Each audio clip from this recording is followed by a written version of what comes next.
Minash-shaytanir-rajeem. Bismillahir-rahmanir-rahim. Dear students and respected parents, अस्सलाम वालेकुम। आज आप लोगों के साथ इस वीडियो में इंटरेक्शन करने का जो मकसद है वो आज की गवर्नमेंट की स्पेशली जो अनाउंसमेंट है एजुकेशन से रिलेटेड, और उसमें ये अनाउंस किया गया है कि तमाम तालीमी इदारे 15 जुलाई तक बंद लगेंगे। और इसके साथ साथ जो एक बहुत बड़ी ब्रेकिंग न्यूज़ थी, जो कि एक वेरिडेबल न्यूज़ थी, और वो ये थी कि अब जो बोर्ड की क्लासेस के एग्ज़ाम हैं, यानी कि जो रिमेनिंग पेपर हैं, वो कंडक्ट नहीं किए जाएंगे, बल्कि एक बोर्ड के एग्ज़ाम को कैंसिल कर दिया गया है। अब ये जो एग्ज़ाम था, इंटरनल एग्ज़ाम का तो कैंसिल अगर वो हो जाते हैं तो उसमें तो आप जूनियर क्लासेस को इजीली प्रमोट किया जा सकता है उनके प्रीवियस रिज़ल्ट की बेस के ऊपर। लेकिन अब जो बोर्ड की क्लासें हैं, स्पेशली जो हमारा एसएससी लेवल है और एचएससी लेवल है, इसका बहुत ज़्यादा आप कह सकते हैं कि ये दोनों जो लेवल हैं बहुत बड़ा रोल प्ले करते हैं स्टूडेंट्स के फ्यूचर के लिए। तो इसका कैंसिल होना और इसके ऊपर अब गवर्नमेंट की क्या पॉलिसी होगी, किस तरीके से गवर्नमेंट जो है वो इन बच्चों को फैसिलिटेट करेगी, आज की वीडियो में ये वो सजेस्टेड सॉल्यूशंस आपके साथ डिस्कस करूँगा। फर्स्ट जो मेरी तरफ से जो सजेस्टेड सॉल्यूशन है वो गवर्नमेंट के इदारों से मैं मुखातिब हूँ। उसमें ये है कि जैसे सारे तालीमी इदारे बंद हैं, तो हम ये जो एग्ज़ाम की एक्टिविटी है, बजाय इसके कि इसको कैंसिल किया जाए, इस एक्टिविटी को कंटिन्यू किया जा सकता है विद प्रिकॉशनरी मेजर्स। लाइक सारा स्कूल, सब स्कूल ऑफ हैं, नंबर ऑफ़ रूम्स अवेलेबल हैं, तो हम जो है वो नंबर ऑफ़ एग्ज़ाम सेंटर्स को इंक्रीज़ करके इन रूम में एक सेफ डिस्टेंस स्टूडेंट को दे के ये एग्ज़ाम कंडक्ट करवा लिए जाएँ। अब इसमें जो एग्ज़ाम कंडक्ट करवाना है, अब एक पेंडेमिक डिजीज़ है कोरोना, अब इसका भी बहुत बड़ा इशू है, इसका इफ़ेक्ट भी है, और इससे जो है अपने आप को सेफ भी करना है और स्पेशली फ्यूचर को सेव करना है। गवर्नमेंट उसके अकॉर्डिंगली जो है वो मेजर ले रही है। तो उसके लिए हम ये भी किया जा सकता है कि हम कंप्लीट पेपर कंडक्ट ना करवाएं, पेपर को हाफ कर दिया जाए, यानी कि 50% पेपर कंडक्ट करवाया जाए और उस 50% की बेस के ऊपर स्टूडेंट को एवेल्युएट कर लिया जाए। एक और वे भी है इस पेपर को कंडक्ट करवाने का, यानी कि टाइम को मिनिमाइज़ करने का। उसमें वो वे है, वो हम इस एग्ज़ाम को यूँ भी कंडक्ट कर सकते हैं जैसे कि इंटरनेशनल सिस्टम है मल्टीपल चॉइस क्वेश्चन। तो हम एक पेपर फॉर्मेट करें, मल्टीपल चॉइस क्वेश्चन लें, उस मल्टीपल चॉइस क्वेश्चन की बेस के ऊपर हम स्टूडेंट्स को एवेल्युएट करें। अब इस एवेल्युएशन की तरफ मैं स्ट्रेस क्यों कर रहा हूँ? इस एवेल्युएशन की तरफ स्ट्रेस करने का मकसद ये है कि बच्चों ने, जो स्टूडेंट जिन्होंने एफर्ट की हुई है अपने एग्ज़ाम के लिए, उनको उनकी एफर्ट के इक्वल उनको उसका रिवॉर्ड मिले, ताकि किसी के साथ जो है वो कोई नाइंसाफ़ी ना हो, इनजस्टिस ना हो।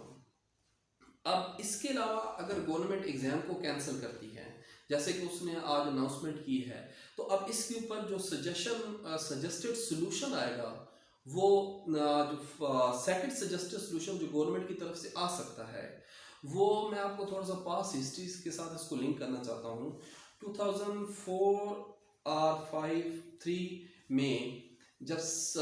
परवेज़ इलाही सीएम था पंजाब का, तो उस वक्त सीएम मुशर्रफ गवर्नमेंट ने और पंजाब गवर्नमेंट ने एक ग्रेडिंग सिस्टम लॉन्च किया था, जिसमें फेलियर कंसेप्ट ही ख़त्म कर दिया गया था और ग्रेडिंग सिस्टम की बेस के ऊपर बच्चों को एवेल्युएट किया गया था। तो मेरे ख्याल में गवर्नमेंट इस ग्रेडिंग सिस्टम की तरफ भी जा सकती है, जिसमें ए ग्रेड से लेके अप टिल एफ ग्रेड तक था, लेकिन कोई बच्चा फेलियर नहीं था। अब ये ग्रेडिंग सिस्टम किन बोर्ड की क्लासों के लिए अप्लीकेबल हो सकती है? तो उसमें 10th क्लास है और उसमें हमारी सेकेंड ईयर की क्लास है, क्योंकि इन दोनों के आपका जो है वो रिज़ल्ट जो है वो ये मैटर करेगा। तो अब इस ग्रेडिंग सिस्टम में जो है वो एक क्राइटेरिया सजेस्ट किया जा सकता है, ए ग्रेड के लिए, बी के लिए, सी के लिए, डी के लिए, ई के लिए एंड टिल एफ के लिए। लेकिन ये मेरी तरफ से सजेशन है, नॉर्मली बच्चा 9th में थोड़ा सा एफर्टलेस होता है, सिमिलरली सेम केस होता है फर्स्ट ईयर में, लेकिन जैसे ही बच्चा 10th में जाता है तो वो थोड़ा सा प्रोएक्टिव हो जाता है। इसी तरह सेकंड ईयर में भी वो उसको अपने फ्यूचरिस्टिक पॉइंट ऑफ व्यू से उसको अपने रिजल्ट की जो उसकी परसेंटेज होती है उस परसेंटेज की वजह से वो एक्स्ट्रा एफर्ट कर रहा होता है। तो नॉर्मल जो देखने में आया बीइंग अ टीचर कि स्टूडेंट जो है वो 10 to 15 और 20% तक अपने रिजल्ट को इम्प्रूव करता है, यानी कि मार्क्स के लिहाज से इतनी परसेंटेज बढ़ा जाता है। तो जो स्पेशली ग्रेड बी से लोअर ग्रेड्स हैं इसके ऊपर गवर्नमेंट को फोकस करना चाहिए और होप्स इसके ऊपर फोकस भी किया जाएगा कि इसमें परसेंटेज के साथ एक्स्ट्रा परसेंटेज ऐड की जाए ताकि इन बच्चों का जो है वो रिजल्ट जो है वो मैक्सिमम सिक्योर हो सके। एक तो हमारे पास ये सोल्यूशन है। अब हमारे पास जो नेक्स्ट जो बोर्ड की क्लास जो सफ़र करेगी वो है 9th की और उसके बाद क्लास है फर्स्ट ईयर की। अब 9th और फर्स्ट ईयर की जो क्लास है इसके लिए इसको जो गवर्नमेंट मेरे ख्याल में पॉलिसी जो जिसके ऊपर वर्कआउट कर रही होगी या जिसके लिए जो पॉलिसी बनाएगी लेटर ऑन, उसमें ये होगा कि इन दोनों क्लासेस के स्टूडेंट्स को प्रमोट कर दिया जाएगा, यानी कि 9th वालों को 10th में और फर्स्ट ईयर वालों को सेकेंड ईयर में। और इसमें कोई ग्रेडिंग सिस्टम जहाँ तक मेरा ख्याल है वो नहीं होगी, इनको सिंपली प्रमोट किया जाएगा और इनका टोटल जो फोकस होगा यानी कि जो बोर्ड की जो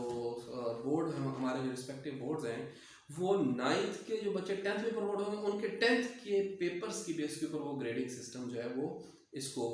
इनकी ग्रेडिंग सिस्टम बनाएंगे और इसी तरह जो फर्स्ट ईयर के सेकेंड ईयर में प्रमोट हुए होंगे उनकी भी इसी तरीके से ग्रेडिंग सिस्टम सेकेंड ईयर की बेस के ऊपर बनाई जाएगी और इस तरीके से ये ग्रेडिंग सिस्टम लॉन्च करके इस जो पेंडेमिक सिचुएशन है इसमें से मेरा ख्याल है कि बहुत easily without any further disaster हम बहुत इजीली यहाँ से बहुत इजीली निकल सकते हैं। हमारा फ्यूचर जो हमारे स्टूडेंट्स हैं वो एक्चुअली अगर हम इनमें से किसी एक सोल्यूशन की तरफ जाते हैं तो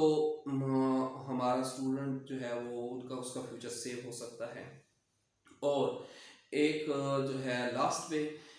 जो ना हमारी 10th क्लास है जो स्पेशली पंजाब के बोर्ड्स हैं उन्होंने उसके तकरीबन ऑलमोस्ट पेपर कंप्लीट लिए हुए हैं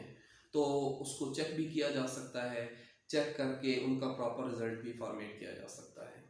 सो ये मेरी तरफ से सजेस्टेड सोल्यूशन थे। अगर आप लोगों को मेरे ये सजेस्टेड सोल्यूशन अच्छे लगे हों और आप लोगों की राय का मैं मुंतज़िर रहूँगा और अगर आपको ये मेरे जो सजेस्टेड सोल्यूशन है आप इनसे सेटिस्फाइड हैं और इनसे एग्रीड हैं तो आप काइंडली इसको ज़्यादा से ज़्यादा शेयर करें और ताकि ये हमारी आवाज़ है ये हम सब की आवाज़ होगी, ये कलेक्टिवली गवर्नमेंट इदारों तक पहुँच सके और ये उसके ऊपर वर्कआउट कर सकें। थैंक यू, बहुत शुक्रिया, अल्लाह हाफिज़।